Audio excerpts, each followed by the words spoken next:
السلام علیکم ناظرین، میرا نام صبا ہے۔ میری عمر 16 سال ہے۔ میری فیملی ٹوٹل 5 افراد پر مشتمل تھی۔ میرے امی ابو، میرا ایک بھائی اور ہم 2 بہنیں۔ میری بہن میرے سے چھوٹی ہے اور ابھی 7 سال کی ہے۔ میرا بھائی میرے سے بڑا ہے اور شادی شدہ ہے۔ میرے بھائی کی شادی کو ابھی 2 ہفتے ہی ہوئے تھے۔ میرے بھائی ہم سے الگ رہتے ہیں، اس لیے ہم ٹوٹل 4 افراد ہی گھر میں تھے۔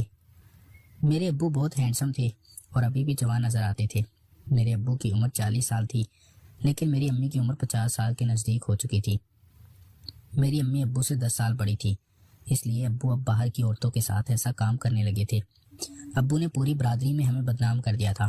میرے ابو روز کوئی نہ کوئی عورت ساتھ لے آتی اور گھر میں ہی اس کے ساتھ وہ کام کرتے تھے۔ میں بھی ابو کو دیکھ کر خراب ہونے لگی تھی۔ میری امی تو بیمار رہتی تھی اور وہ الگ کمرے میں پڑی رہتی تھی۔ میری امی کا ذہنی توازن ٹھیک نہیں تھا، اس لیے ابو ایسا کام کرتے تھے۔ میں بھی ابو کو کافی روکتی تھی اور ابو کو سمجھایا تھا کہ لوگ ہم پر کافی باتیں کرتے ہیں، آپ اس کام سے باز آ جائیں۔ لیکن میرے ابو تھے کہ ان کو جوانی کا نشہ چڑھا ہوا تھا اور وہ ہر روز کسی نہ کسی خوبصورت عورت کو گھر لے آتے اور اس کے ساتھ وہ کام کرتے۔ میں ابو کو وہ کام دیکھ لیتی تھی کیونکہ میں گھر میں ہی ہوتی تھی، اور جب ابو اس عورت کو لے کر آتے تو مجھے کہتے کہ کھانا بناؤ اور چائے بناؤ۔ ابو اور وہ عورت کھانا وغیرہ کھا کر چائے پی کر ہی وہ کام کرتی تھی۔ ایک دن جمعے کے دن ابو ایک بڑی خوبصورت لڑکی کو ساتھ لے آئے تھے۔ وہ لڑکی میری ہی عمر کی تھی اور تقریباً 16-18 سال کی لگ رہی تھی۔ دکھنے میں کافی خوبصورت تھی۔ میرے ابو کے پاس کافی پیسہ اور دولت تھی، اس لیے ابو عیاشی کرتے تھے۔ ابو اس کو لڑکی کو ساتھ لے آئے تو میں اس کو دیکھ کر حیران ہو گئی تھی، کیونکہ وہ لڑکی انتہا کی خوبصورت تھی اور میری ہی عمر کی تھی۔ میں اس لڑکی کو دیکھ کر حیران ہو گئی تھی اور میرا بھی دل کرنے لگا تھا کہ میں بھی ابو کے ساتھ اس لڑکی کی طرح کام کروں، لیکن مجھے ڈر تھا کہ کہیں ابو مجھے مارنے نہ لگ جائیں اور مجھے منع نہ کر دیں، اس لیے میں چپ ہو گئی تھی۔ ابو نے اس لڑکی کے لیے کھانا وغیرہ بنوایا۔ کھانا کھانے کے بعد وہ لڑکی اور ابو کام کرنے لگے تھے۔ میں بھی ابو کا ہلکا سا دروازہ کھول چکی تھی اور دروازے سے جھانکنے لگی تھی۔ ابو اس لڑکی کا منہ دوسری طرف تھا اور وہ اپنا کام کیے جا رہے تھے۔ میں نے جب یہ کام دیکھا تو مجھے ابو کا بہت خوبصورت لگا تھا اور میں اس کو دیکھ کر دیوانی ہونے لگی تھی۔ میں نے ان کا کام دیکھ لیا تھا تو مجھے ساری رات نیند نہیں آئی تھی اور میرا دل کر رہا تھا کہ میں بھی ابو کے ساتھ، کیونکہ ابو میرے سگے باپ نہیں تھے، میری امی نے دوسری شادی کی تھی۔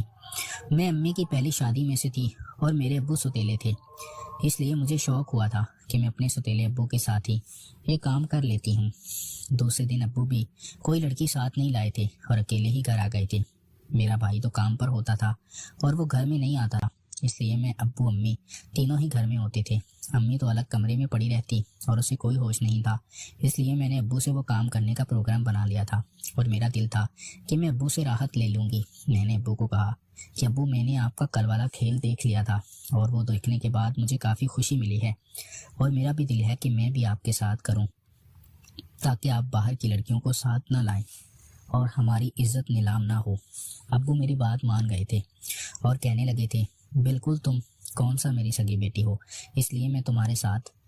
میں نے بھی ابو کو اجازت دے دی تھی اور ابو میرے ساتھ، اور پہلی دفعہ میں دیوانی ہو گئی تھی اور اب اس کے کام کی عادی ہو گئی تھی۔ اب جب بھی ابو گھر آتے تو میں ان سے غصہ کرتی کہ آپ لیٹ کیوں آتے ہیں، اور ابو اب کسی بھی عورت کو ساتھ لے کر نہیں آتے تھے۔ ابو گھر میں آتے تو میں ان کو کھانا وغیرہ بنا کر ان کے لیے تیار ہو جاتی اور ان سے وہ کام۔ ابو کی اب ضرورت پوری ہو رہی تھی اور ابو سدھر گئے تھے۔ ہماری برادری کے لوگ بھی باتیں کرنا بند ہو گئے تھے اور کہنے لگے تھے کہ اب صبا کا ابو شفیق سدھر گیا ہے اور وہ برا کام نہیں کرتا، لیکن ان کو کیا پتا تھا کہ ہم باپ بیٹی گھر میں ہی کیا گل کھلا رہے ہیں اور ہمیں اس کام سے کافی راحت ملتی تھی۔ ناظرین، اگر آپ کو یہ کہانی پسند آئی ہو تو ہماری ویڈیو کو لائک کر دیں۔ بہت بہت شکریہ۔